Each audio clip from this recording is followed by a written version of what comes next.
maestro Ricardo Sevilla, periodista independiente, columnista del diario Basta y miembro de esta familia Sin Censura, a quien le agradezco mucho por su paciencia. Ricardo, yo sé que has estado en el sistema, pero creo que era importante compartir con la audiencia de Sin Censura esto y más. ¿Cómo estás, Ricardo? Te saludo con mucho gusto. Muy bien, querido Vicente, sin duda es muy importante estar alerta sobre estos personajes, Anabel Hernández, Raimundo Rivapalacio, Marco Levario y todas esas huestes del periodismo corporativo que están lanzando dardos pestíferos desde sus trincheras anegadas de fake news, porque ya no tienen audiencia, porque la gente no está prestando atención a sus bravatas y entonces están tratando de llevar agua a su molino a como dé lugar y es importante desnudarlos, continuar desnudándolos porque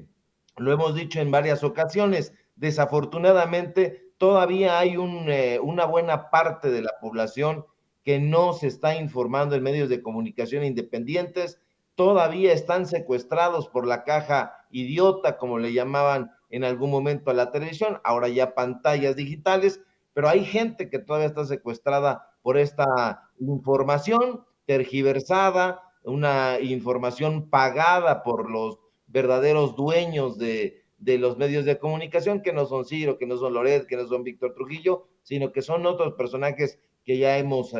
dado a conocer. Y bueno, pues hay que continuar en esa cruzada, querido Vicente. Y fíjate que hablando de cruzadas, una de las principales cruzadas de este gobierno es el rescate de las instituciones públicas, el rescate de la Comisión Federal de Electricidad, el rescate de Petróleos Mexicanos, el rescate de la educación y sobre todo el rescate de la salud, porque hoy el presidente López Obrador prácticamente le dedicó toda la conferencia mañanera al tema de la salud, un tema muy importante, incluso el director del IMSS, Zoé Robledo, tuvo que admitir que hay empresas que no están cumpliendo con los contratos de medicamentos, nosotros también ya lo hemos subrayado en varios segmentos donde hemos participado, pero hoy la conferencia estuvo muy interesante, fue una clase de historia, el subsecretario de Salud, Hugo López Gatell, siempre puntual, dijo que la salud definitivamente, y hay que coincidir con él, es una empresa muy lucrativa en el mundo y señaló que la corrupción en el sector salud aquí en México fue creando lo que nosotros hemos dicho también, corporaciones muy corruptas y mencionó, fíjate nada más cómo si hay este reconocimiento de las cosas que hay en el gobierno federal, mencionó que el ISSSTE ha sido una de las instituciones más devastadas y eso fue herencia del PRIAN, pero para entender el melodrama en torno a la seguridad social que ha vivido México, tenemos que hacer un recorrido histórico, debemos recordar que la primera propuesta de ley federal en torno a la seguridad social se escribió, fíjense nada más, público memorioso, en 1929, pero la ley no se aprobó hasta 1942 y un año después es cuando se creó el Instituto Mexicano del Seguro Social, posteriormente ya se creó el ISSSTE, se creó la Seguridad Social de Petróleos Mexicanos, la Compañía Federal de Electricidad, e incluso la Red Nacional de Ferrocarriles crearon sus propios programas de seguridad social porque eran muy deficientes. En 1979 hay que recordar que las Fuerzas Armadas tuvieron que establecer su propio servicio de salud porque todo era muy caótico, todo era mirándose al ombligo. En los años 60 y 70 hubo un periodo de gran expansión económica e industrial y por supuesto, pues esto conllevó a un aumento de la fuerza laboral y del número de afiliados a la seguridad social, especialmente en la Ciudad de México y en el área que todavía no se llamaba metropolitana, eran las áreas urbanas, pero a medida que la seguridad social aumentaba, Vicente,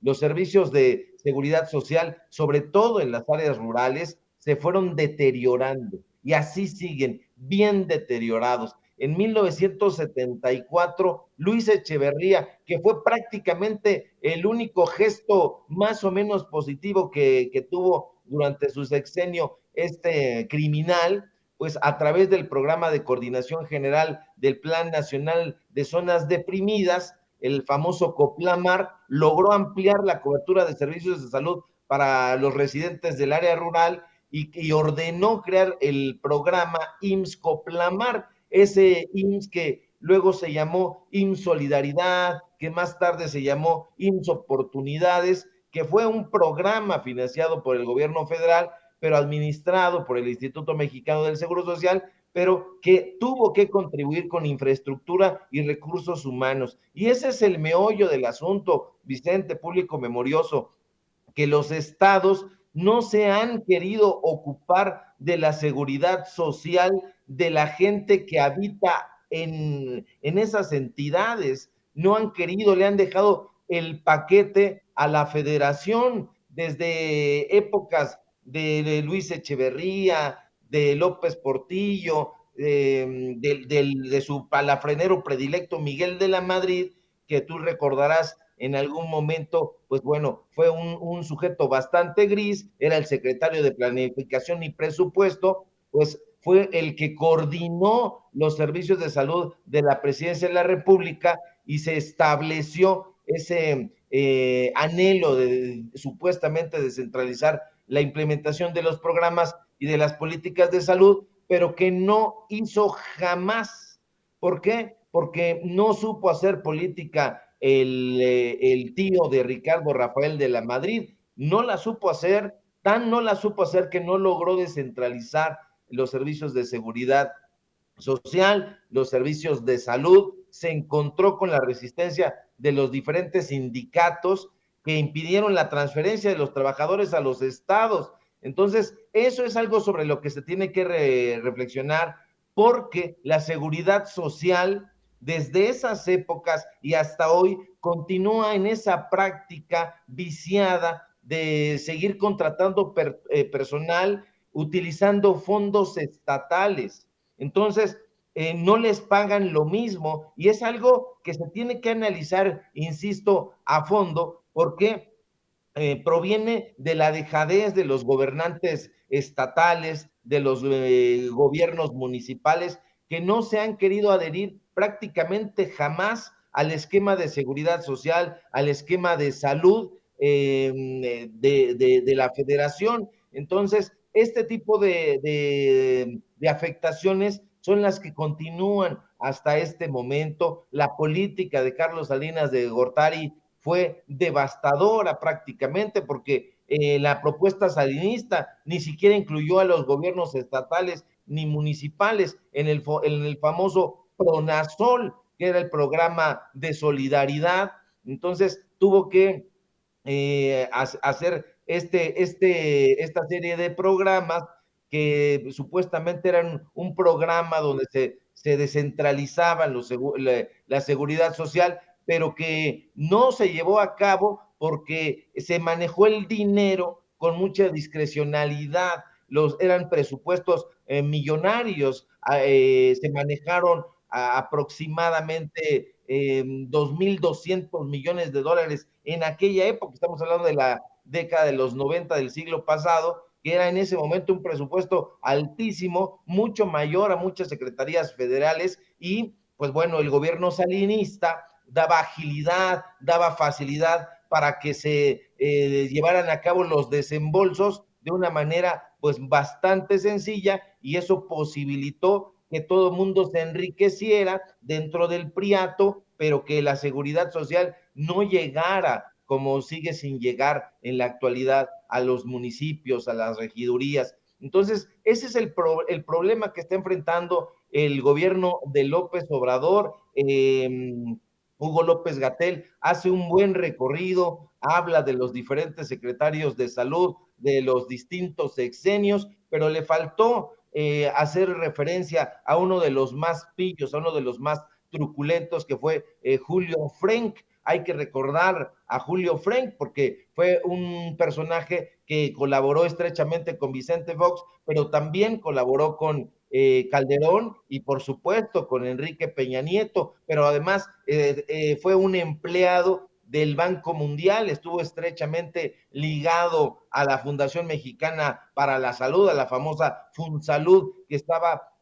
atestada de corrupción, y bueno, pues su lugarteniente José Luis Bobadilla, que también trabajó en el Banco Mundial, y formaron parte de ese equipo de Ernesto Zedillo, que supuestamente tenía la idea de renovar la seguridad social, pero que nunca se llevó a cabo. Hay que recordar, por ejemplo, que Vicente Fox lanzó el Seguro Popular y esa torpe implementación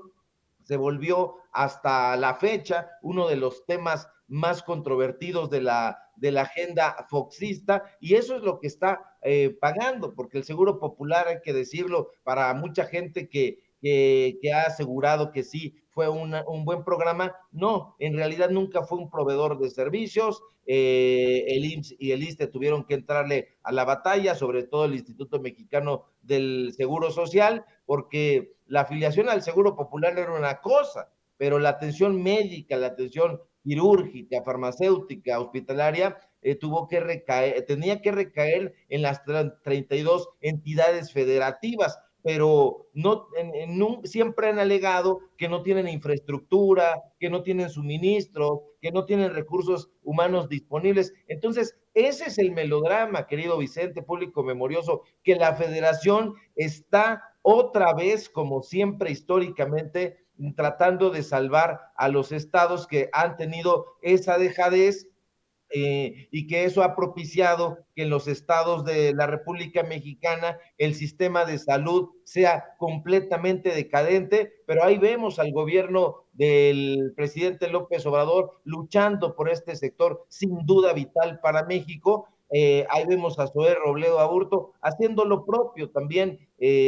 contribuyendo para la contratación de estos médicos. Ya hemos dicho acá en Sin Censura hasta el cansancio que los médicos fifís no quieren ir a las regidurías, no quieren ir a los municipios, no quieren ir a los estados, quieren estar simple y sencillamente becados en algún hospital de tercer nivel, pero se necesita la ayuda ya, y esta cruzada que está haciendo el gobierno de la Cuarta Transformación, yo creo que durante los 2 siguientes años, pues va a tener abierto esa lucha, y hay que apoyar visibilizando mediante trabajos, artículos, reportajes, cómo los gobiernos estatales no han querido aportar para que se desarrolle la seguridad social, los servicios médicos en sus estados. Hay que denunciarlos porque hemos revisado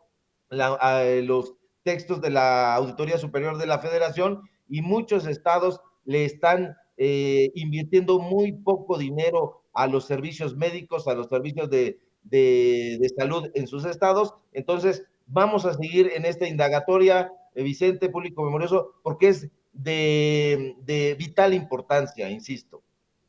Claro que sí, y no quitemos el dedo del renglón ahí, mi querido Ricardo. Mañana ya es miércoles de reportaje especial de investigación para la audiencia de Sin Censura, así que mañana nos vemos, pero antes de que te vayas, recuérdale a la audiencia de Sin Censura en dónde te ven, dónde te escuchan, dónde te lee, maestro.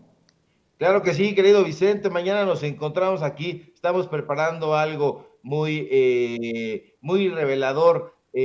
Mañana lo presentamos en miércoles de investigación. Síguenos por lo pronto en nuestras redes sociales, en Ricardo Sevilla, los datos duros, así como se escucha en el canal de YouTube que tenemos